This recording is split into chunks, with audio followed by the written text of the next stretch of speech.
नमस्कार दोस्तों, DD red के एक और रिएक्शन वीडियो में आप सभी का स्वागत है। मैं हूं आलोक। तो आज जिस वीडियो पर मैं रिएक्शन देने जा रहा हूं और जो वीडियो मैं आप लोगों के साथ देखने वाला हूं, एक्चुअली वो दो वीडियोस हैं। तो जैसा कि आप सबको पता है कि आजकल बड़ी चर्चा है अमेरिकी राष्ट्रपति जो बाइडेन का बयान कि दुनिया का सबसे खतरनाक देश जो है वो पाकिस्तान है। इस पर पाकिस्तान में भी बवाल मचा हुआ है। तो इस पर रियल एंटरटेनमेंट टीवी ने और सर अमजद ने दोनों ने ही इस पर पब्लिक रिएक्शन लिया है, वीडियो बनाया है। तो इन दोनों के वीडियो एक एक करके देखूंगा और एक बहुत जरूरी बात आप लोगों को बतानी है, ये वीडियो आखिर तक देखिएगा, क्योंकि अगर आप इस वीडियो को आखिर तक देखेंगे तो आपको 10 लाख रुपए तक के गिफ्ट्स जीतने का मौका मिल सकता है। तो मिस मत कीजिएगा, आखिर तक देखिएगा। तो चलिए वीडियो शुरू करते हैं। मैं जिस टॉपिक पे वीडियो रिकॉर्ड कर रहा हूँ वो टॉपिक ये है कि रिसेंटली अमेरिका के प्रेसिडेंट ने एक स्टेटमेंट दिया पाकिस्तान को लेकर और पाकिस्तान के न्यूक्लियर वेपन को लेकर के पाकिस्तान एक डेंजरस कंट्री है। इस पर आप क्या कहना चाहेंगे? स्टेटमेंट दी क्यों और इस स्टेटमेंट में कोई सदाकत है या नहीं? नहीं भाई, मैं नहीं समझता कि इसमें कोई सदाकत है। हम इतने नॉन सीरियस नेशन नहीं है। ज़िम्मेदार कौम है, बहादुर कौम है, अपनी दिफा को अच्छी तरह जानते हैं। ये को हमने बाहर तो नहीं रखा हुआ कि ना हमारे को वेपन उठा के। ये लोग जो है ना, इनकी जो बैकग्राउंड होती है को प्रेशराइज करते हैं। यानी यूएस के प्रेसिडेंट को किसी ने प्रेशराइज किया तो उन्होंने उसने प्रेशराइज नहीं किया, उसको किसी ने नहीं किया, वो हमें प्रेशराइज कर रहा है। वो हमारे ही हुक्मरानों की कमियां हैं, कुताहियां हैं कि उसको इतनी ज़रूरत होगी कि हमारे खिलाफ बोले। अगर हम इसकी बैकग्राउंड पे जाएं तो इनकी हैसियत क्या है? दुनिया में कौन सी कौम है जिसने न्यूक्लियर इस्तेमाल किया? उनके अलावा इन्होंने इस्तेमाल किया है, ठीक है ना। और दुनिया में ये वाहिद मुल्क है जिनका अपना एक न्यूक्लियर वेपन गुम हुआ है, आज तक नहीं मिल सका। ये यूक्रेन को तो असला दे रहे हैं। मुझे लग रहा है कि शायद एक गुम नहीं हुआ था। मुझे लग रहा है, जहां तक मुझे याद है, कि शायद 3 न्यूक्लियर वेपन्स जो है वो गुम हो चुके हैं। और ये बात सच है, बिल्कुल सच है। दूसरी बात इन्होंने कही कि इसकी औकात क्या है और इसी ने इस्तेमाल किया। तो भाई, अमेरिका ने परमाणु बम सबसे पहले एटम बम बनाया, सबसे पहले एटमी हथियार उसने बनाए, तो उसने इस्तेमाल किया। जो हमारे कश्मीर को क्यों नहीं, हमारे लिए क्यों नहीं बात करते ये? कश्मीर इसमें किधर से आ गया बीच में? वैसे चले ठीक है, आपने बात की है। अगर let's suppose Pakistan nuclear weapon use करता है, किसके अगेंस्ट यूज करेगा आपके ख्याल में? जो कहा गया है कि जी ये खतरनाक कंट्री, किसके लिए? भाई अब जो न्यूक्लियर वेपन है, हमने वो सजदे के लिए तो बनाया नहीं हुआ, या चूमने के लिए तो बनाया नहीं हो, सलाम के लिए नहीं बनाया। हम मुसलमान कौम है, हम अल्लाह को मानते हैं। जो जब हमें उसकी ज़रूरत पड़ेगी, चाहे जो भी आगे हो, हम इस्तेमाल करें। ज़्यादा चांसेस किसके? ज़्यादा चांसेस वही है, अल कुफ्र मिल्लतुन वाहिदा, एक मिल्लत है। ये अमेरिका हो या इंडिया हो, ये इनकी साजिश है, मिली भगत है। ये बताएं कि अगर हिस्ट्री को देखा जाए, अक्सर हम कह चुके हैं, कभी इंडिया को कह चुके हैं जी हम आपके अगेंस्ट न्यूक्लियर वार कर देंगे, कभी हम इसराइल को भी 1-2 बार कह चुके हैं जी हम आपको जो सा अगर आपने ये किया तो हम न्यूक्लियर वो आपके अटैक करेंगे। यानी हम कहते तो आए हैं, थ्रेट्स तो देते आए हैं, इधर से फिर थोड़ा सा नॉन सीरियस बिहेवियर नहीं शो होता। नहीं भाई, ये कोई बात नहीं है। देखें, इस चीज़ से आप एग्री करते हैं? नहीं, मेरी बात सुने, ये नॉन सीरियस नहीं है। असल में जो वो थ्रेड जो अगर हम देते हैं ना, तो हम ये तो नहीं है कि वो आराम से बैठे और हमको थ्रेड देते हैं। वो कुछ हरकत करते हैं तो हम थ्रेड देते हैं ना उनको। उनका ये जो हमारा जो थ्रेड है, ये भी काम करता है। अच्छा, ये भी काम करता है। ये नहीं है कि उनको अगर पता हो ना कि पाकिस्तान न्यूक्लियर पावर नहीं है तो कब का उन्होंने हम पे अटैक कर देना था। उनको पता है कि ये न्यूक्लियर पावर है, ये इनके अंदर ईमानी कुव्वत है। अगर इनका कोई बस ना चला तो इन्होंने फेंक देना है। अच्छा, यानी बात है। अच्छा, ईमानी कुव्वत है, ये है वो है। 99 में नहीं थी ईमानी कुव्वत? क्यों नहीं चला दिया न्यूक्लियर वेपन? चला देते, चलाकर देख तो लेते। था ना 99 करगिल वॉर में, जब आपको अमेरिका के पैरों पर गिरना पड़ा कि जी भारत से कहें कि जी लड़ाई रुकवा दें। गिरना पड़ा था ना, पीछे हटना पड़ा ना, हारना पड़ा ना जंग। तो क्यों नहीं चला दिया? सजदे के लिए रखा था, चूमने के लिए रखा था, जिस चीज के लिए रखा था। न्यूक्लियर वेपन चलाना इतना आसान है? आपको आइडिया है कि आप क्या बात बोल रहे हो कि हम जी चला देंगे? अच्छा चलिए, आप ही के देश के कुछ बड़े महत्वपूर्ण लोग रह चुके हैं, उनकी ज़बानें ही सुन लीजिए कि अगर आपने न्यूक्लियर वेपन्स का इस्तेमाल इंडिया के खिलाफ किया तो क्या होगा। ये जो अनपढ़ों का टोला यहाँ फिरता है ना, बड़ा एटमी जंग और ये सजा के रखा हुआ है और ये डेकोरेशन पीस है, इन चाहलों ने पढ़ा ही नहीं किया एटम बम होता क्या है। अब 1 अरब से ज्यादा की पॉपुलेशन है, हम है 17 करोड़। सोच लें कि हिंदुस्तान और पाकिस्तान के दरमियान एटमी जंग हो जाती है, आपका 18 करोड़ गया, आपने 4 गुना ज्यादा बर्बाद कर दिया। कितना? 80 करोड़। वो फिर 20 करोड़ का मुल्क है। कोई होश के नाखून लें। ये पागलों का इधर एक हजूम है, ये एक अजीब तरह का कन्फ्यूजन। ये वाहिद कौम है जो अपनी बर्बादी की खबरों का जश्न मनाती है। See, our nuclear weapons capability, according to ourselves, in India specific. This is what we've always said. This is absolutely ridiculous. What do we mean by that? Some madman sitting there will press the button and you'll have nuclear war. and 1 or 2 bombs in Pakistan will finish Pakistan, but won't destroy India. We have no need for this weapon. And if we use it, we'll destroy Pakistan. It's not at all necessary. We have no nuclear threat. This stupid idea of nuclear power. Who are you going to use your nuclear weapons against? If you use one, you will get destroyed. सुन लिया आपने क्या होगा? हमारा तो जो नुकसान होगा होगा, हम दोबारा से फिर से खड़े हो जाएंगे, लेकिन आप तो निपट जाओगे, खत्म हो जाओगे, बर्बाद हो जाओगे, द एंड हो जाएगा। तो ये जो आप लोग कहते फिरते हो ना कि न्यूक्लियर वेपन्स, लिख के गारंटी देता हूं, जिस दिन आपने कोशिश की न्यूक्लियर वेपन चलाने की, उसी दिन आपका मुल्क इस नक्शे से गायब हो जाना है। चाहे किसी के खिलाफ भी करो, इंडिया के खिलाफ करो, इजराइल के खिलाफ करो, अमेरिका के खिलाफ करो, किसी के भी खिलाफ करो, उसी दिन खत्म हो जाना है। ये मैं नहीं कह रहा हूं, ये आपके ही लोग कह रहे हैं, आपके इतने बड़े बड़े ऑफिसर कह रहे हैं, इतने बड़े बड़े ज्ञानी लोग कह रहे हैं। इसलिए एंड वहां पे आ जाती है कि अगर हमारा कोई बस ना चला, हम अगले का नुकसान कर देंगे, अपना होता भाई है। अगले के नुकसान ही जब हम एक हद तक बर्दाश्त करेंगे, अगर एक हद तक नहीं तो वो हथियार है, वो हम हथियार है, हमने किस लिए बनाया है। लेकिन हम इतनी ऐसी कौम नहीं है जैसे अमेरिकन कौम है। इंशाल्लाह हमारा हर बच्चा कलमा गो ला इलाहा इल्लल्लाह कहने वाला एटम बम है, आगे कभी देख लें। आप क्या कहना चाहेंगे कि वाकई हम मोस्ट डेंजरस कंट्री हैं? नहीं तो फिर क्यों उन्होंने स्टेटमेंट दी? भाई, हम पाकिस्तान मोस्ट डेंजरस कंट्री क्यों हैं? क्यों है? ये ला इलाहा इल्लल्लाह मोहम्मद रसूलुल्लाह की बुनियाद पे बना था, इसलिए डेंजरस। इसलिए डेंजरस है। दूसरी बात, ये जो हमारे हुक्मरान हैं ये अमरीकी पिट्ठू हैं। कोई भी सियासी पार्टी है, सब अमरीकी पिट्ठू हैं। वहाँ से डॉलर लेते हैं पाकिस्तान के नाम पे कि लो जी हमें इमदाद दे दें, हम मुल्क के इकानमी पे लगाते हैं, जबकि ये इनके अकाउंटों में जाता है और वही पैसा हमारे अवाम के ऊपर लगता नहीं बल्कि इनके अकाउंट्स में जाता ले जाता। इनको जो है ना एस्टेब्लिशमेंट यूज़ करते हैं, फिर जब यूज़ करके इनको टिश्यू पेपर की तरह बाथरूम में फेंक देते हैं कि लो जी अल्लाह खैर सल्ला। क्या इस स्टेटमेंट को आप पहले तो ये बताएं, आप समझते कैसे हैं? ये हमारे लिए तारीफ है या हमारे लिए इंसल्ट है? हमारे लिए इंसल्ट है, सारी सी बात है। इंसल्ट है। क्यों उन्होंने ऐसी स्टेटमेंट दी? सर उनका जो माइंडसेट है ना, उनका जो व्यू है, उनका ये व्यू है हम टेररिस्ट कंट्री हैं। अच्छा, उसकी वजह से सर हम हैं टेररिस्ट? No sir. तो फिर क्यों है उन्होंने, मतलब यही तो मैं पूछ रहा हूँ, पाकिस्तान की आवाम से पूछ रहा हूँ, आगे पैगाम पहुँचाना चाहता हूँ कि इतने बड़े कंट्री ने, जाहिर बात है उन्होंने जो स्टेटमेंट दी है पूरी दुनिया तक ये तासुर जाएगा।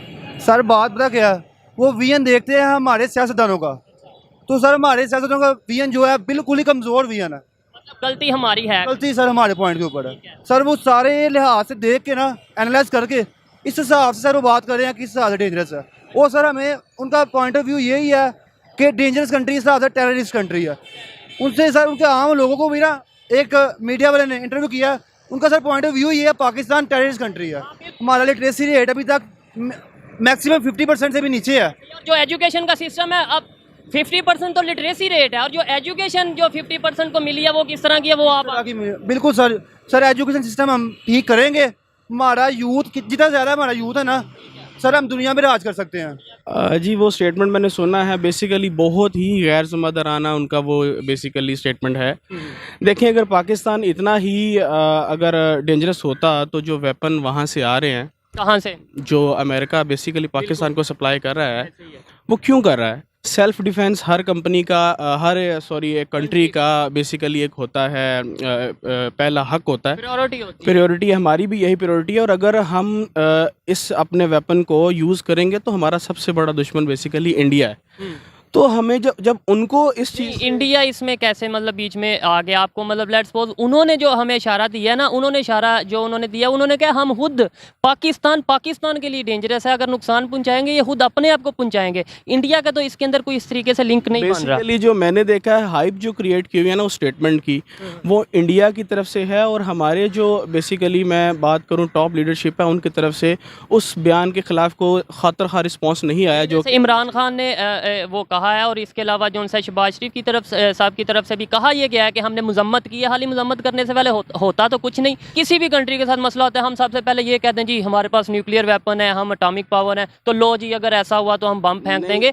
ऐसी ये नॉन सीरियस हरकत नहीं होती। आप क्या ख्याल? नहीं, देखें, पाकिस्तानी कौम एक बहुत सुलझी हुई कौम है। जहाँ पर ज़रूरत होती है वहाँ पर तो आपको ये स्टेटमेंट्स देनी पड़ती हैं, लेकिन जो फॉरेन पॉलिसी है उसमें आपको डिप्लोमेसी से चलना होता है। वहाँ पर वाकई ये बहुत गलत बात है कि आप छोटी छोटी बातों पर अपने आप को ये शो करवाएं या अब ये स्टेटमेंट्स दें कि हम एटॉमिक पावर है, हम ये कर देंगे वो कर देंगे, तो फिर इंटरनेशनल लेवल पे वो आपका इमेज ख़राब होता है। हमारी जो है यही लीडरशिप को इस चीज़ का ख्याल करना चाहिए। स्पेशली मैं जो हमारे कमर जवेद बाजवा साहब हैं उनको इस चीज़ का बड़ा ख्याल करना चाहिए कि पिछले दिनों में पूरी आवाम को पता है कि उनकी तरफ से कोई पॉजिटिव रिस्पांस नहीं आ रहा जो कि आना चाहिए। क्या हम खतरनाक कंट्री हैं? ये बिल्कुल से झूठ का है। हम आप बिल्कुल पुरअमन मुल्क है हमारा, और हमारा एटमी जो है महफूज हाथों में है। तो ये अमेरिका ने हमेशा भारत की जो हमायत की है। अच्छा, भारत की? हमारे भारत की वजह से, उनके प्रेशर की वजह से, जबकि हमारा अभी रशिया और चीन के साथ दोस्ती बढ़ रही है, उनके साथ हमारे तल्लुकात बढ़ रहे हैं, उसको देखते हुए जो अमेरिका का सदर है उसने ये कहा है। अच्छा, भारत के प्रेशर की वजह से? अपना बिल्कुल। तो इसका मतलब ये भारत का इतना प्रेशर है कि वो अमेरिका को भी कुछ कह सकता है, ये फिर हम मान जाए? बिल्कुल, भारत ने हमेशा, अमेरिका ने हमेशा साथ भारत का दिया है, हमारा पाकिस्तान का आज तक साथ नहीं दिया उसने। तो इसके अंदर भारत का क्या फायदा? लेट्स सपोज ये स्टेटमेंट आ गई तो इसके अंदर भारत का क्या फायदा, इंडिया का क्या फायदा? वो हमारे जो एटमी प्रोग्राम को बंद कराना चाहता है। उसके निगरानी कराना चाहता है, जो इंटरनेशनल है उसके हवाले करना चाहता है इसको। बजाय हम किसी को इल्ज़ाम ठहराने के, कभी ये कहने के कि अमेरिका हमारे खिलाफ है, कभी कहे इंडिया हमारे खिलाफ है, कभी कहे इसराइल हमारे खिलाफ है, हमें खुद पर फोकस करने की ज़रूरत है, अपनी खामियों को जानने की ज़रूरत है, और अपनी खामियों को जानने के बाद उन खामियों को दूर करने की ज़रूरत है। ये मेरी पर्सनल ओपिनियन थी, आप में से कोई इसे एग्री भी कर सकता है और डिसएग्री भी कर सकता है। वीडियो कैसी लगी मुझे कमेंट में ज़रूर बताइएगा। मिलते हैं नेक्स्ट वीडियो में, तब तक के लिए पीस आउट, अल्लाह हाफिज़। तो दोस्तों, वीडियो का पहला पार्ट खत्म हो गया, अभी सनम जद वाला पार्ट बाकी है, उसको भी देखूंगा। और थोड़े मैंने हिस्से कम करके लिए हैं क्योंकि दोनों अगर वीडियोस में एक साथ पूरे लेता तो बहुत ज़्यादा बड़ा वीडियो हो जाता, तो इसीलिए मैंने मेन हिस्से उठाए हैं। और मैं आपको ये कहना चाहूँगा कि देखिए, आप कह रहे हो कि जी खतरनाक देश नहीं है। आपको पता है कि दुनिया में महिलाओं के लिए, मतलब ओवरऑल देश की रैंकिंग पर तो बाद में आऊँगा, दुनिया में महिलाओं के लिए शायद छठा सबसे खतरनाक देश जो है, अनसेफ देश जो है, वो पाकिस्तान है। ये मैं नहीं कहता हूँ, ये एक बड़े नामी गिरामी संस्था की दी गई रैंकिंग है, उसमें पाकिस्तान आता है। और ये कोई झूठी बात नहीं है। और ये बात सच है कि आप भले ही कुछ भी कहो कि भाई हम मुल्क ऐसे नहीं है, हम ये नहीं है, वो नहीं है, लेकिन ये बात सच है कि पाकिस्तान एक बेहद खतरनाक देश है। क्योंकि बात बात पर, जैसा कि सोहेब भाई ने भी बताया, कि बात बात पर पाकिस्तान की लीडरशिप की तरफ से ये कई बार कहा जा चुका है कि हम एटम बम का इस्तेमाल कर देंगे, हम न्यूक्लियर ताकत है, हम अगर हमारे ऊपर ज्यादा कुछ कहा गया तो हम न्यूक्लियर वॉर छेड़ देंगे। आप समझ रहे हो, ये बार बार धमकी दी गई, और एक जिम्मेदार देश के सरकार की तरफ से ऐसी धमकियां नहीं दी जाती हैं। वैसे इंडिया के बारे में बता दूं कि इंडिया में नो फर्स्ट यूज पॉलिसी है और हम उस पर बहुत ज्यादा कायम है। हाँ, हालांकि चीज़ें बदली हैं पिछले कुछ सालों में, लेकिन तब भी मुझे लगता है कि न्यूक्लियर बॉम्ब का इस्तेमाल तो नहीं ही होगा किसी भी लड़ाई में, और होना भी नहीं चाहिए, क्योंकि पूरी इंसानियत के लिए ये सबसे बड़ा खतरा है न्यूक्लियर बॉम्ब्स। और लेकिन पाकिस्तान की तरफ से ये बार बार कहा गया, यहाँ तक कि मुझे जहाँ तक याद है कि इमरान खान की तरफ से भी ये बात कही गई है, और इमरान खान भी ये बात कह चुके हैं कि जी हम न्यूक्लियर वेपन का जो है वो इस्तेमाल कर सकते हैं अगर ज़्यादा दबाव दिया गया हमारे ऊपर। तो ये बात उन्होंने भी कही है। और जब बात पाकिस्तान के न्यूक्लियर वेपन्स की चली है तो मुझे याद आ रहा है कि इजराइल की तरफ से उन्हें नष्ट करने की एक योजना बनाई गई थी। इजरायली खुफिया एजेंसी मोसाद ने इसे प्लान किया था, लेकिन वो उसे कभी एग्जीक्यूट नहीं कर पाए। वैसे आपको तो पता ही है कि मोसाद जो है वो कितनी खतरनाक खुफिया एजेंसी है। अगर नहीं पता तो मैं आपको रेकमेंड करूंगा कि आप कुकू एफएम पर मौजूद ऑडियो बुक मोसाद्स 10 डेंजरस ऑपरेशंस को जरूर सुने, क्योंकि इससे आपको पता चलेगा कि जिस तरह के मिशन को अंजाम देना इम्पॉसिबल समझा जाता था, यानी नामुमकिन समझा जाता था, जिन्हें दुनिया के बड़े से बड़े देश भी वो नहीं कर पाते, उन्हें इजरायली सीक्रेट सर्विस मोसाद ने अंजाम दिया। मोसाद के 10 सबसे खतरनाक ऑपरेशंस के बारे में जानने के लिए इस ऑडियो बुक से बेहतर कुछ भी नहीं हो सकता। और ऑडियो बुक का सबसे बड़ा फायदा क्या है? इसका फायदा यह है कि हार्ड बुक्स की तरह ये ना तो महंगी हैं और ना ही आपका काफी सारा ये टाइम खाती हैं, यानी ये टाइम बचाती हैं। अब चूंकि दिवाली आ रही है तो कुकू एफएम आपके लिए लाया है दिवाली बम्पर सेल। इसमें आपको सालाना सब्सक्रिप्शन जो है 399 रुपीज की, उस पर 50% तो डिस्काउंट मिलेगा ही, यानी जो 399 रुपीज की सब्सक्रिप्शन है वो 199 रुपीज में आपको मिलेगी। लेकिन उसके अलावा आपको 10 लाख रुपए के गिफ्ट जीतने का मौका मिल रहा है, जैसे कार, सोने के सिक्के, वाउचर्स। तो जल्दी से कुकू एफएम को डाउनलोड करें, जहां पर मौजूद है 10,000 से भी ज्यादा ऑडियो शोज की लाइब्रेरी, और कूपन कोड दिवाली 50 का इस्तेमाल करके सब्सक्रिप्शन लें और लकी ड्रॉ में शामिल हो जाए, क्योंकि अभी नहीं करेंगे तो मौका हाथ से चला जाएगा। यह ऑफर 19 अक्टूबर से लेकर 25 अक्टूबर तक ही है, तो जल्दी कीजिए, क्योंकि कुकू एफएम ने ठाना है आपके लिए ये दिवाली कामयाबी वाली दिवाली जो बनाना है। लिंक नीचे कमेंट और डिस्क्रिप्शन बॉक्स में है, फौरन जाइए और इस जबरदस्त ऑफर का फायदा उठाइए। तो चलिए अब देखते हैं कि सना अमजद के वीडियो में इसी टॉपिक पर लोग क्या कह रहे हैं। सर, जो बाइडन ने कहा है, एक स्टेटमेंट दिया उन्होंने कि पाकिस्तान जो है वो खतरनाक तरीन है मुल्क है, क्योंकि पाकिस्तान के पास न्यूक्लियर वेपन्स हैं और पाकिस्तान की जो गवर्नमेंट है उनमें यूनिटी नहीं है। अगर कभी भी इनमें फूट पड़ती है या इनकी गवर्नमेंट टूटती है तो कोई भी इन वेपन्स को, न्यूक्लियर वेपन्स को जो है अपने मकसद के लिए नेगेटिव यूज़ कर सकता है। क्या कहेंगे आप उनकी स्टेटमेंट पर? जी, ये किसी भी मुल्क की दाखिली खुद मुख्तारी के खिलाफ स्टेटमेंट होती है। असल में ये जो बाइडन का मसला नहीं है, ये पूरे अमेरिकन का मसला है। पाकिस्तान ने जब से एटमी ताकत हासिल की है, इन ममालिक की ये सरतोड़ कोशिश है कि किस तरीके से वो उन वेपन्स तक पहुंच चुके हैं, और पाकिस्तान ने जो लेटेस्ट वेपन्स अपने बनाए हुए हैं उन तक पहुंच के उनकी जो भी कन्फिग्रेशन है उस तक वो मुकम्मल तरीके से रसाई हासिल कर सकें। लेकिन उसकी ये सेकंड स्टेटमेंट मैं समझता हूँ वाकई हमारे लिए बहुत बड़ा एक अलमिया है कि पोलराइजेशन, अनस्टेबिलिटी पाकिस्तान में तब से चल रही है जब से क़ायद आज़म साहब फौत हो गए हैं। अभी तक हमें जितने भी लीडर्स आए हैं उन्होंने कोई भी लाइन ऑफ इशू नहीं दिया जिस पे मेरी कौम, मेरे नौजवान जो है ना वो कोई अमल कर सकें। बाकी जो बाइडन साहब को तो ये बिल्कुल मैं समझता हूँ कि हक ही नहीं पहुँचता। इसके लिए मैं समझता हूँ हमारी दाखिली खुद मुख्तारी नहीं है, अंदरूनी खुद मुख्तारी के लिए भी जो है ना हमारी आवाम को इस बयान के खिलाफ सड़कों पे ज़रूर आना चाहिए, और एक स्ट्रेंथन अलार्मिंग जो लेसन है वो जो बाइडन को जाना चाहिए कि पाकिस्तानी पॉलिटिशियन जो हैं वो बेशक बिक जाएं, पाकिस्तानी पॉलिटिशियन जिस तरह मर्जी चाहे करें, लेकिन जो पाकिस्तान की अवाम है वो यूनिटी में, इक्तिसादी तौर पे ये हर तरीके से जो है ना आपस में इकट्ठी है। जो बाइडन की स्टेटमेंट के बाद पाकिस्तान की तरफ से भी रिएक्शंस आना शुरू हो गए हैं, स्टेटमेंट्स आना शुरू हो गए हैं।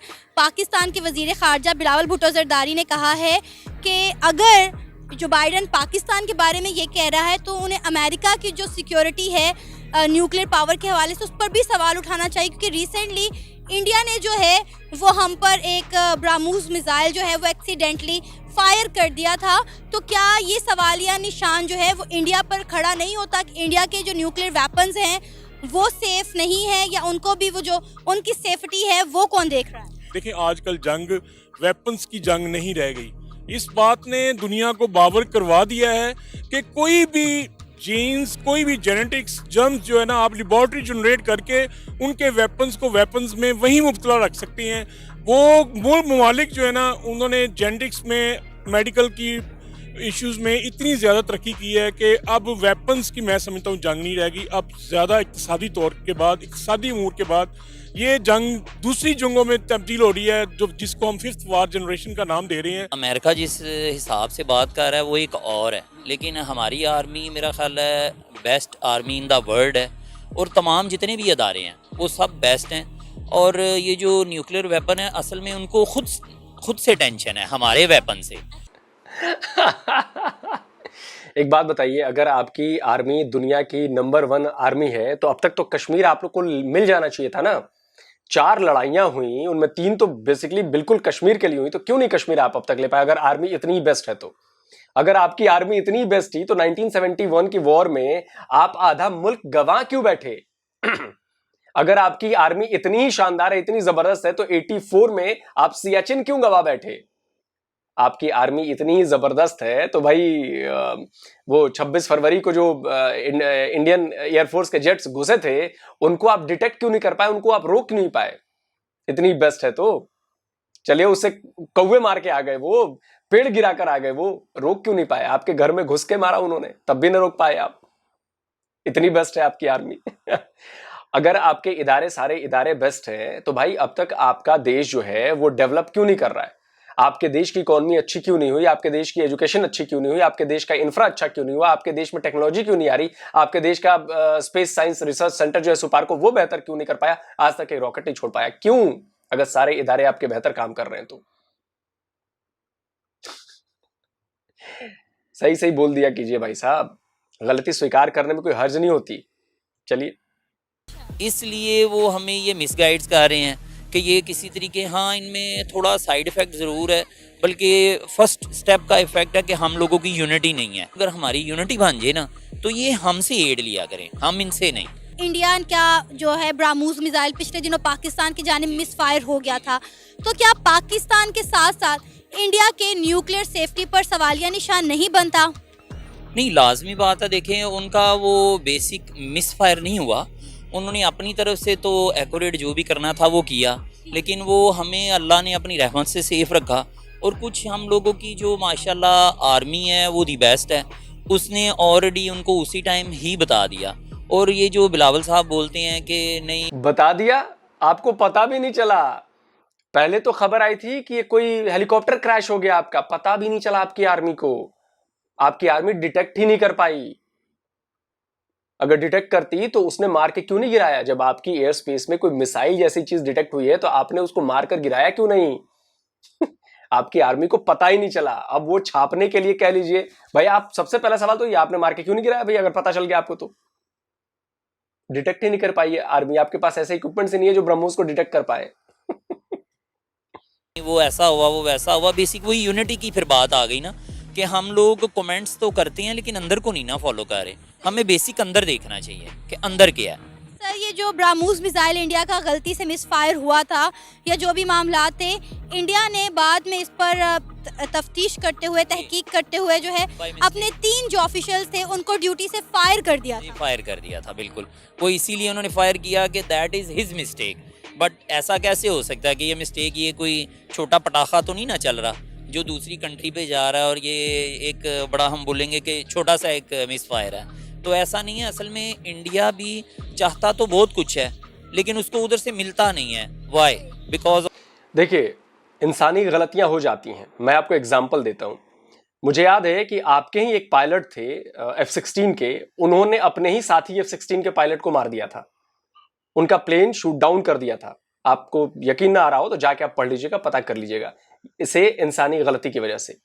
इंसानी गलती की बात करूं तो 1971 की वॉर मुझे याद आ रही है, और शायद आपका PNS जुल्फिकार था। आई थिंक PNS जुल्फिकार था, आपकी नेवी का शिप था, और उसको तबाहो बर्बाद आपके एयरफोर्स ने कर दिया। मिस कम्युनिकेशन की वजह से, गलती की वजह से, इंसानी गलती की वजह से आपका पूरा जहाज, अपने जहाज को अपने ही एयरफोर्स ने मार के तबाह कर दिया, और कई दर्जनों लोग मारे गए थे नेवी के ऑफिसर, पाकिस्तानी नेवी के ऑफिसर्स, पाकिस्तानी एयरफोर्स के पायलट के द्वारा।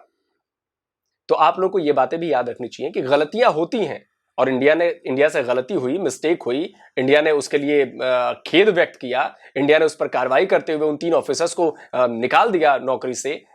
कार्रवाई हुई ना ऑफ आर्मी और हम लोगों के ये सारे इदारे। आपने कहा कि इंडिया ने वो गलती से मिसफायर नहीं किया था, वो हो गया था, लेकिन आपको पता है कि उसमें न्यूक्लियर वेपन मौजूद नहीं था, सिर्फ मिसाइल था। ठीक है, अगर अल्लाह ना करे उसमें न्यूक्लियर वेपन होता तो बहुत ज़्यादा नुकसान हो सकता था। बिल्कुल। लेकिन वो अल्लाह ना चाहे तो कैसे हो सकता है? ये तो उनके बंदे हो जो उन्होंने कहा है कि नहीं वो हमने टर्मिनेट कर दिया, ऐसा भी कुछ नहीं किया। आपको ये नहीं लगता कि हमारे डिफेंस सिस्टम पर ये सवालिया निशान है, क्योंकि काफ़ी देर तक वो हमारी हदूद के अंदर रहा लेकिन हमारे डिफेंस सिस्टम है वो उसको डिटेक्ट ही नहीं कर सका था? मैं समझता हूँ कि इसमें शायद में भी कोई मिस्टेक हो, लेकिन इससे पहले भी जो कुछ मामला चले, मेरा ख्याल है कि वो भी हम लोगों की बाउंड्री पे आए भी नहीं है तो वो डिस्ट्रॉय हो गए। उसकी रीज़न क्या थी?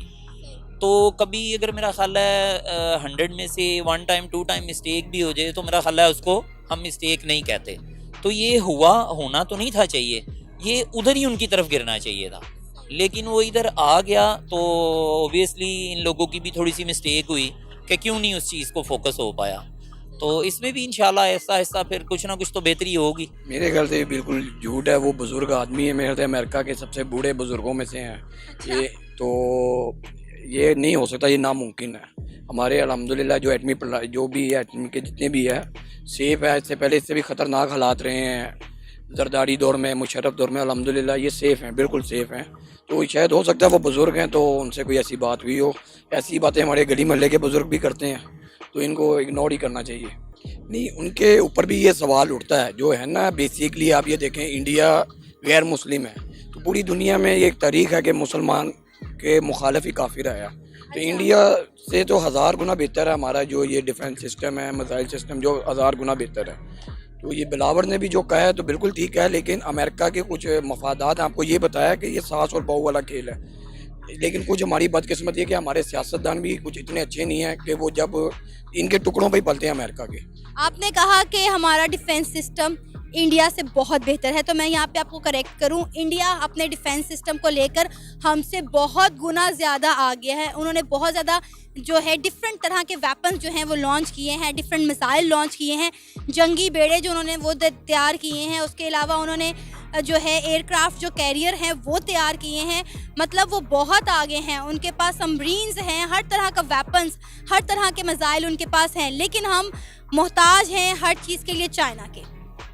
नहीं, ये भी नहीं है। आप ये देखें कि इंडिया के पास सब कुछ है, उनके पास हौसले नहीं है। हमारे पास अल्हम्दुलिल्लाह पाक आर्मी है जो दिन रात हमारा दिफा कर रही है। तो एक तरफ आपके पास दुनिया की हर चीज़ हो और अगर आपके पास हौसला ना हो तो आप कुछ भी नहीं कर सकते। लेकिन ये भी हकीकत है कि इंडिया जितना मर्जी ताकतवर हो जाए, अल्हम्दुलिल्लाह पाकिस्तान बना है और ये हमेशा रहेगा। एक्चुअली ये जो कंट्रीज़ होते हैं ये छोटे ममालिक को अंडर प्रेशर करने के लिए ऐसे बयान देते हैं, और डू मोर की इनकी पॉलिसी बहुत पुरानी पॉलिसी है। और इस वक्त तो वो देखते हैं, लीडर्स को देखते हैं, जिस तरह का लीडर्स होता है उस तरह की उनकी डिमांड्स बढ़ जाती है। इससे पहले जब जरदारी का दौर था या नवाज शरीफ का दौर था तो डू मोर पॉलिसी चलती रही है। तो ये डू मोर पॉलिसी की एक चेन है, इनसे कुछ और हासिल करने के लिए उन्होंने इस तरह का बयान इनके खिलाफ दिया। जबकि मैंने ख़ुद डॉक्टर कदीर खान से सुना था, तो बाई फेस मेरे साथ जब वो स्पीच कर रहे थे, मैंने कहा पाकिस्तान की जो ये न्यूक्लियर प्लांट है और दूसरे जो सारी टेक्नोलॉजी है वो इस कदर है कि अगर दुनिया के 40 कंट्रीज़ पाकिस्तान के बॉर्डर पे आ जाएं तो देन भी पाकिस्तान का कुछ नहीं बिगाड़ सकते। अच्छा। जी। जब किसी कंट्री की इकोनॉमी वीक होगी तो उस पर वो इस तरह के स्टेटमेंट देंगे। पहले उन्होंने और हमारे हमारे जो हुक्मरान हैं इन्होंने हमारी इकोनॉमी को वीक किया है।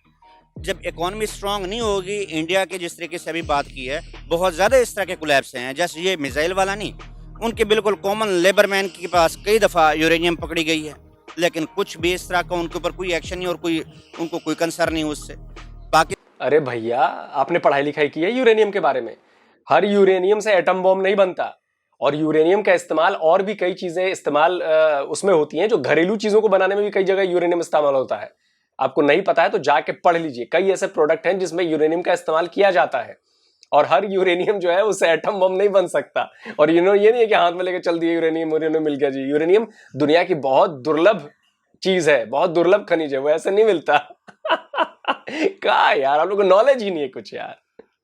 पाकिस्तान का तो इस तरह का कोई एक भी कोलैप्स नहीं आया सामने, इस तरह का कुछ एक भी मिसकंडक्ट नहीं आया।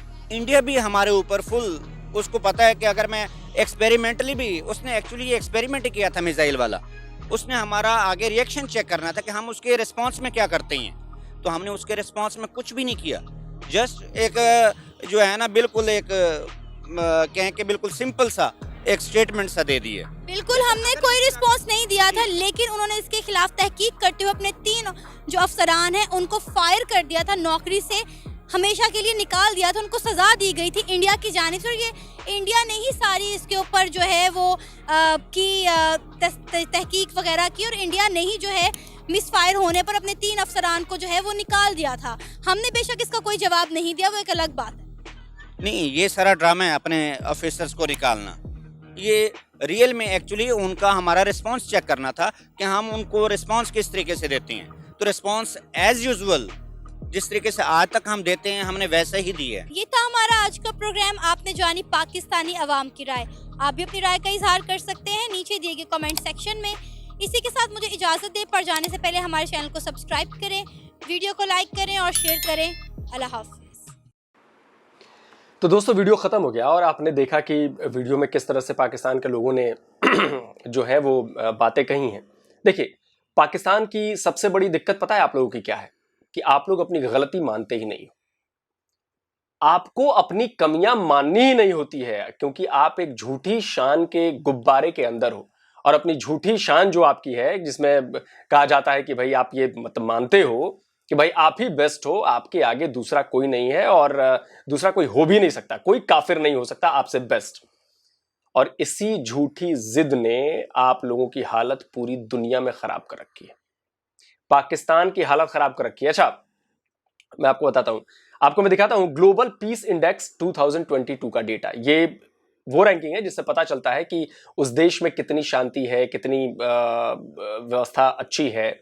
तो उसके मुताबिक पाकिस्तान की रैंकिंग है 147वीं, यानी कि 147th। और पिछली बार के मुकाबले इसमें उसने एक पायदान का सुधार किया है, मतलब एक पॉइंट ऊपर गया है। वहीं अगर भारत की रैंकिंग देखी जाए तो वो है 135वीं। भारत के लिए भी बहुत बुरी रैंकिंग है, मैं आपको बता रहा हूं। लेकिन इसमें एक बड़ा फैक्टर आबादी का है, और क्योंकि ज्यादा आबादी होने की वजह से क्राइम ज्यादा होते हैं, तो उसका सीधा सा असर जो है वो रैंकिंग पर पड़ता है। लेकिन ये बड़ा अफसोसजनक है, बड़ा हैरान करने वाली बात है कि पाकिस्तान और हिंदुस्तान, इन दोनों की आबादी देखें तो हिंदुस्तान की आबादी के मुकाबले पाकिस्तान की आबादी करीब करीब 7 टाइम्स कम है। उसके बाद भी आपकी रैंकिंग वर्स्ट है, 147वीं रैंकिंग है। तो आप समझ सकते हैं कि आपका देश जो है कितना पीसफुल है और क्यों इसे डेंजरस ना कहा जाए। अच्छा, ये ऐसा नहीं है कि जो बाइडन ने पहली बार सिर्फ बाइडन ने बयान दिया हो और अमेरिका की तरफ से पहले ऐसा बयान नहीं आया हो। अमेरिका के पूर्व डिफेंस सेक्रेटरी थे, उन्होंने भी पाकिस्तान को लेकर ऐसा ही बयान दिया था। उन्होंने भी कहा था कि पाकिस्तान दुनिया की सबसे खतरनाक कंट्री है। उन्होंने कुछ देखा था, डिफेंस सेक्रेटरी रहे भाई, तो तभी कहा होगा। इसके अलावा मुझे याद है कि पाकिस्तानी पत्रकारों के लिए भी दुनिया की सबसे खतरनाक जगहों में से एक पाकिस्तान है। आपकी ही न्यूज वेबसाइट है फ्राइडे टाइम्स, उसमें यह खबर छपी थी जिसमें इंटरनेशनल फेडरेशन ऑफ जर्नलिस्ट का जो रिपोर्ट था उसकी हवाला दिया गया था और कहा गया था कि पत्रकारों के काम करने के लिए पाकिस्तान से ज्यादा खतरनाक देश इस पूरी दुनिया में और कोई नहीं है। और वो डैनियल पर्ल वाला कांड तो याद है ना, अमेरिकी पत्रकार डैनियल पर्ल, उनके साथ जो पाकिस्तान में हुआ उसने पूरी दुनिया को हिला दिया था। ये घटना थी साल 2002 की और डैनियल पर्ल अमेरिकी न्यूज़ एजेंसी है वॉल स्ट्रीट जर्नल, उसके जर्नलिस्ट थे। तो वो एक स्टोरी के सिलसिले में कराची में थे और वहां पर उनका अपहरण कर लिया गया और बाद में उनकी बेरहमी से हत्या कर दी गई। तो अब आप समझिए कि कितना सेफ है और क्यों लोग आपको अनसेफ देखते हैं। अच्छा, इसके अलावा ओसामा बिन लादेन आपके यहाँ पाया गया। इसके अलावा 130 से ज्यादा यूएन डेजिग्नेटेड टेररिस्ट आपके यहाँ पाए जाते हैं। इसके अलावा सैकड़ों कट्टरपंथी संगठन हैं जो आपके यहाँ काम कर रहे हैं, आपकी जमीन का इस्तेमाल कर रहे हैं, फंडिंग हो रही है उनकी। आपके जो बड़े बड़े बैंक हैं वो टेरर फंडिंग में शामिल रहे हैं। आप FATF में इसी वजह से हो क्योंकि टेरर फंडिंग की थी आपने। आपके पूर्व PM, आपकी सरकार द्वारा ये स्वीकार किया जा चुका है कि अल कायदा के आतंकियों को आपके यहाँ ट्रेनिंग दी गई और ये सब बातें। इसके अलावा भी 1000 चीजें हैं जो मैं आपको बयान कर सकता हूं कि क्यों पाकिस्तान को दुनिया का सबसे खतरनाक देश माना जाता है। तो ये इसमें कोई लुकी छुपी ढकी छुपी बात नहीं है और ये सारी वजह हैं जिसकी वजह से पाकिस्तान जो है वो दुनिया का सबसे खतरनाक देश है, आप मानो चाहे ना मानो। देखिए, हम एक दुनिया में रहते हैं जहां पर बहुमत की बात होती है। आपको लग रहा होगा कि हर कोई आपके खिलाफ साजिश करता है। अरे भाई, क्यों करेगा? आप में ऐसा क्यों है कि कोई साजिश करेगा आपको? और इसी वजह से इतने सारे एग्जाम्पल्स हैं जो बताने के लिए काफी हैं कि भैया बहुत खतरनाक देश है दुनिया के लिए पाकिस्तान।